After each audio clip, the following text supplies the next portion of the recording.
selamat datang kembali di channel Only for MV. Apa kabar kalian semua? Aku harap siapapun, kapanpun, dan dimanapun kalian berada dalam keadaan baik-baik saja. Oke, pada video kali ini bisa dikatakan kali ini video pertama yang aku bikin, karena ada requestan nih dari teman-teman. Aku lupa siapa yang request. Terima kasih banyak udah mau request di channel gue yang masih kecil kayak gini. Aku merasa terhormat banget ada yang mau request, dan aku juga sangat bangga banget bisa buatkan video ini untuk yang komen ya. Mohon maaf banget aku lupa namanya siapa ya, karena di motor juga sih jadi nggak bisa ngecek ya. Oke, langsung aja untuk video kali ini sesuai requestan dari teman kita. Mungkin nanti aku bakalan tampilin di video ini requestannya kayak gini. Intinya beliau ini ingin aku memberikan tips untuk membeli R15 bekas nih. Nah, karena dia pengen banget punya R15 V3. Oke, langsung aja untuk tipsnya. Nah, pada video kali ini aku akan membagikan 10 tips yang biasanya aku lakukan sebelum aku membeli sebuah motor ya. Jadi di Jogja ini aku udah berapa kali ganti motor ya? 3 kali kayaknya, 3 kali ganti motor. Dan 10 tips ini yang biasanya aku lakukan sebelum aku melakukan pembelian motor tersebut. Nah, untuk tips yang pertama, biasanya aku tuh ngecek dulu kondisi bodinya, dari baut-baut bodinya, terus baut-baut mesinnya. Nah, kenapa aku melakukan pengecekan pada baut-baut? Ya kan, baut bisa diganti mas, kenapa harus dicek gitu? Karena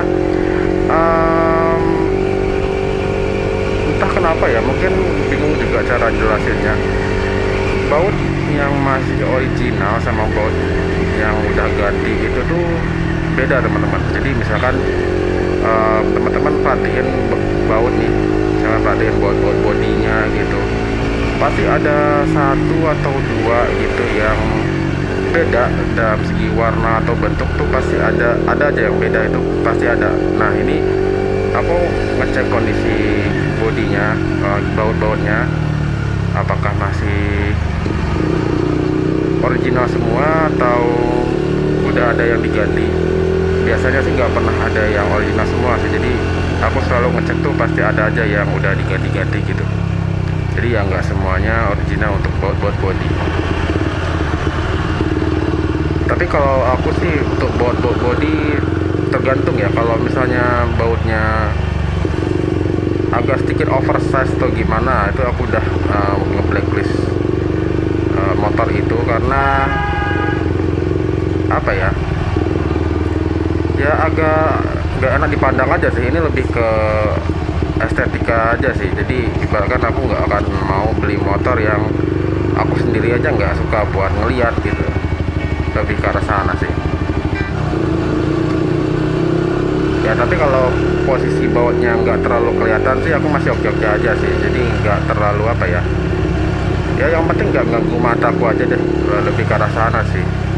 Tapi yang penting itu malah baut-baut mesin nih teman-teman. Jadi aku benar-benar ngecek tiap baut di mesin itu benar-benar clear, benar-benar kayak, kalau kotor sih pasti iya ya, kalau mesin pasti iya kotor, cuman dia lebih ke clear, gak ada kayak rembesan oli atau gimana-gimana dari baut itu. Jadi dia kayak benar-benar bersih, kotorannya pun benar-benar kotoran dari luar mesin gitu loh, bukan dari dalam mesin. Oke, tips yang nomor 2, setelah aku melakukan pengecekan baut, untuk tips nomor 2 nya aku melakukan pengecekan di sambungan-sambungan mesin nih teman-teman. Misalkan kayak packingnya dan segala macamnya. Jadi aku benar-benar pastikan di area-area situ benar-benar clear, nggak ada rembesan-rembesan oli atau semacamnya lah dari mesin gitu. Kalau dari luar sih ya nggak apa-apa ya. Kalau dari dalam mesin ini yang agak sedikit PR ya. Nah, untuk tips yang nomor 2 ini, untuk teman-teman yang mungkin mau beli motor sport firing 150 atau 250, ya ini agak PR-nya sih. PR-nya karena bodinya ketutup firingnya, ketutup body, jadi ya kita harus benar-benar jongkok, ngintip-ngintip untuk ngelihat sambungan-sambungan bloknya itu, atau sambungan-sambungan mesin. Nggak hanya blok sih, sambungan di kopling itu juga harus dicek. Jangan sampai kita udah beli olinya rembes gitu. Nah ini sangat fatal banget sih. Terus tips nomor 3, selain mesin, radiatornya juga harus dicek teman-teman. Jangan sampai nanti air radiatornya rembes atau malah ada sambungan-sambungan radiator yang bocor ya, karena ini fatal banget, terutama untuk teman-teman yang mau beli R15 V3. Ini motor walaupun 150 cc panasnya lumayan berasa loh. Jadi jangan sampai kita kekurangan air radiator di motor yang mau kita beli, akhirnya kita malah ya ngeluarin duit lagi untuk perbaiki radiator atau malah ganti radiator baru. Itu agak sedikit PR ya, karena harga radiator tuh lumayan. Begitu untuk tips nomor 3. Terus untuk yang nomor 4 mungkin lebih ke kaki-kaki. Jadi cek juga untuk bannya, peleknya itu goyang nggak, ya di ini aja, kayak digoyang-goyang aja pakai tangan, itu berasa kok. Kalau misalkan buring-buringnya udah mulai kena, itu berasa. Terus apa lagi ya, oke, untuk tips nomor 5, apa lagi yang harus dicek, yaitu piringan cakram. Nah, piringan cakramnya kita harus cek, ini kondisi piringannya luruskah atau udah bengkok-bengkok, terus area yang digigit sama ini kampas remnya itu udah dalam atau gimana, udah kemakan banyak atau gimana, itu harus dicek ya. Terus untuk yang nomor 6, shock nih teman-teman. Shocknya untuk depan belakang pastikan nggak bocor. Caranya ya kita ada apa sih namanya ya, kayak besi gitu, besi yang paling mengkilat lah ya, itu kita cek, kita pegang aja apakah ada kerasa lengket-lengket oli. Nah itu udah pasti bocor itu. Dan nah, terutama untuk R15 V3 karena dia udah upside down ya, untuk pergantian upside down R15 V3 lumayan mahal ya. Jadi pastikan untuk motor yang mau kalian beli shocknya aman, nggak ada kondisi bocor lah kayak yang kalian temuin.